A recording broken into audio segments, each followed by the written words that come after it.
ಕರ್ನಾಟಕ ರಾಜ್ಯ ಕನಿಷ್ಠ ವೇತನ ಸಲಹಾ ಮಂಡಳಿ ಅಧ್ಯಕ್ಷ ಟಿಎಂ ಶಹೀದ್ ತೆಖಿಲ್ ವಿರುದ್ಧ ಅವರ ಪತ್ನಿ ಶಮಾ ಶಹೀದ್ ಅವರು ಹಲವು ಗಂಭೀರ ಆರೋಪಗಳನ್ನು ಮಾಡಿ ಸುಳ್ಯದಲ್ಲಿ ಸುದ್ದಿಗೋಷ್ಠಿಯನ್ನು ನಡೆಸಿದ್ದಾರೆ.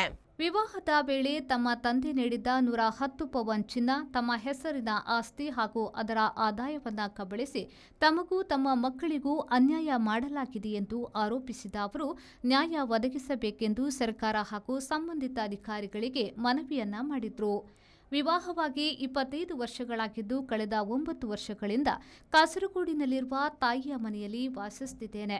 ದಾಂಪತ್ಯ ಭಿನ್ನಾಭಿಪ್ರಾಯದ ಹಿನ್ನೆಲೆಯಲ್ಲಿ ವಿಚ್ಛೇದನ ಪ್ರಕ್ರಿಯೆ ನ್ಯಾಯಾಲಯದಲ್ಲಿ ನಡೆಯುತ್ತಿದೆ ಎಂದು ಅವರು ಹೇಳಿದರು. ವಿವಾಹದ ಸಂದರ್ಭದಲ್ಲಿ ತಂದೆ ನೀಡಿದ್ದ 110 ಪವನ್ ಚಿನ್ನದ ಇಂದಿನ ಮೌಲ್ಯ 1 ಕೋಟಿಗೂ ಅಧಿಕವಾಗಿದ್ದು ಅದನ್ನು ಹಿಂದಿರುಗಿಸಲು ನಿರಾಕರಿಸಲಾಗುತ್ತಿದೆ ಎಂದು ಟಿಎಂ ಶಹೀದ್ ಅವರ ಪತ್ನಿ ಶಮಾ ಅವರು ಗಂಭೀರ ಆರೋಪವನ್ನ ಮಾಡಿದ್ದಾರೆ. ಅದು ಕಾನೂನು ಬಾಹಿರ ಅಂತ ಹೇಳುವಂಥದ್ದು ಇದೆ.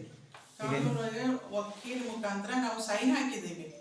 ಅದು ನಂತರ ಮುಸ್ಲಿಮ್ಸ್ ಇದರಲ್ಲಿ ನಾವು ಮಸೀದಿ ಕೊಡಬೇಕು, ಲೀಗಲಿ ಮಾಡಬೇಕಾದ್ರೆ ಕೋರ್ಟಿಗೆ ಕೊಡಬೇಕು. ಇದು ಎರಡೂ ಕೊಡಲಿಲ್ಲ. ಲೀಗಲಿ ಡಿವೋರ್ಸ್ಡ್ ಅಲ್ಲ, ಸೈನ್ ಮಾತ್ರ ಹಾಕಿದ್ದೇವೆ. ನೀವು ಕೋರ್ಟಿಗೆ ಅಪ್ಲೈ ಮಾಡ್ತೀರಾ?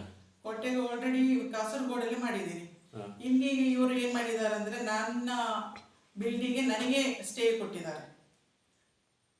ನನಗೆ ಅಲ್ಲಿ ಹೋಗ್ಲಿಕ್ಕೆ ಆಗೋದಿಲ್ಲ. ಮತ್ತು ರೆಂಟಿನವರು ಅಲ್ಲಿನ ಟೆನೆಂಟ್ಸಿನವರು ಅವರನ್ನು ಹೆದರು ಬಿಟ್ಟು ಅಲ್ಲಿಗೆ ಹೋಗೋದಿಲ್ಲ. ನನಗೆ ರೆಂಟ್ ಕೊಡಲಿಕ್ಕೆ ಏನು ಯಾವ ಮಾತಿಗೆ ಅವರು ಒಪ್ಪೋದಿಲ್ಲ.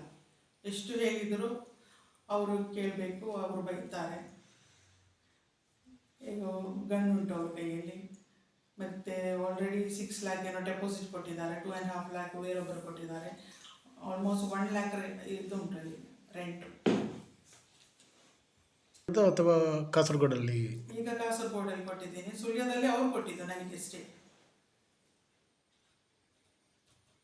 ಇದು ಬಿಲ್ಡಿಂಗ್ ವಿಷಯ. ನನ್ನ ಬಿಲ್ಡಿಂಗಿಗೆ ನನಗೆ ಸ್ಟೇ. ಅದು ಯಾವ ರೀತಿಯಲ್ಲಿ ನಿಂತಿದೆ? ಬಿಲ್ಡಿಂಗ್ ಸ್ಟೇಗೆ ಬಂದಿರುವಂಥದ್ದು ಯಾವ ರೀತಿ ನಿಂತಿದೆ?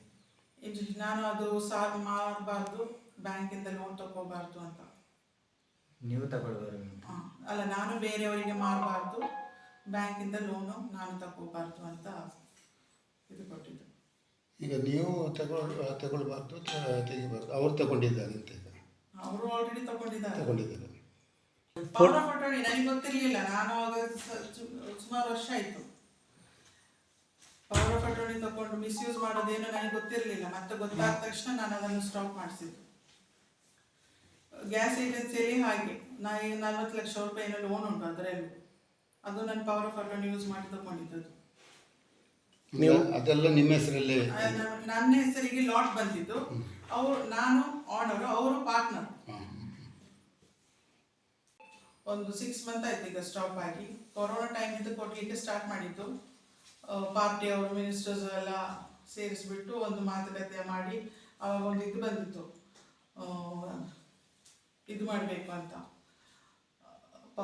ಇದು ಅಂತ ರಿನ್ಯೂವಲ್, ಗ್ಯಾಸ್ ಏಜೆನ್ಸಿ ರಿನ್ಯೂವಲ್.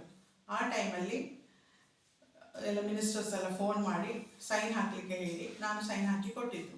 ಈ ಸೈನ್ ಹಾಕಿ ಕೊಟ್ಟ ಮೇಲೆ ನನಗೊಂದು 40,000 ಕೊಡು, ನನ್ನ ರೆಂಟಿಂದ ನನಗೆ 40,000 ಕೊಡೋದು. ಅದೀಗ ಸ್ಟಾಪ್ ಮಾಡಿಬಿಟ್ಟು ಒಂದು 6 ತಿಂಗಳಾಯಿತು. ಈಗ ಬಿಲ್ಡಿಂಗು ಕೊಡೋದಿಲ್ಲ, ರೆಂಟು ಕೊಡೋದಿಲ್ಲ, ಗೋಲ್ಡು ಕೊಡೋದಿಲ್ಲ, ಏನು ಕೊಡೋದಿಲ್ಲ. ಇದು ಕೇಸಲ್ಲಿ ಉಂಟು. ಪುಷ್ಪರಾಜ್ ಶೆಟ್ಟಿ, ವಿ4 ನ್ಯೂಸ್, ಸುಳ್ಯ.